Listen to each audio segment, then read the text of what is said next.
This is the Woodway Barry's treadmill that's got a squeaky incline when it's on decline. We've had a few of these now. This one is Barry's at Martin Place. This is the serial number of the machine number 9 on our AMS. And if I go down to 0 here, you'll hear it squeak.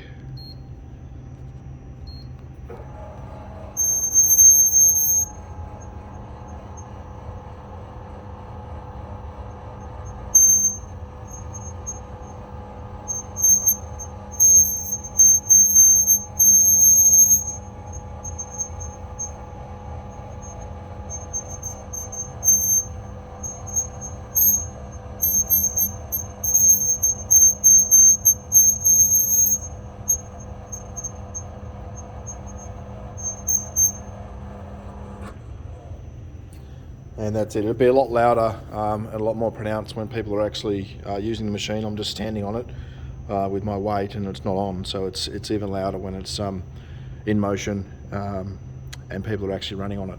So with this one, I'll just replace the incline motor on the left side here and get this going for these guys, and then we'll have a look into the motor and see what the issue is, why it's squeaking. Thanks.